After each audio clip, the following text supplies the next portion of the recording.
বন্ধুরা, নভেম্বর মাসের এই লাস্ট আমি ফল হারভেস্ট করছি। আমার গাছে কোনো ফল নেই।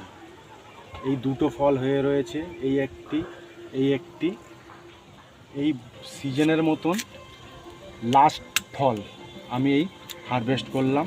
দুটো ফল একদম পেকে গেছে, পেকে গিয়ে এর মুখও ফেটে গেছে। তো এই ফল খেতে খুবই মিষ্টি হয়। এইভাবে যদি মুখ ফেটে যায় সেই ফল হারভেস্ট করেন তাহলে খেতে খুবই মিষ্টি।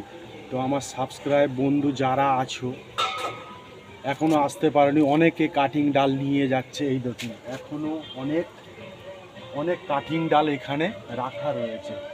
তোমরা এসে এই ডাল নিয়ে যাও। প্রত্যেকের বাড়িতে আমি চাই একটা করে ড্রাগন গাছ হোক। তোমরাও এরকম ফল গাছ লাগাও, লাগিয়ে তৈরি করে তোমাদেরও নিজের ছাদ বাগানে খাও। ঠিক আছে, এসো।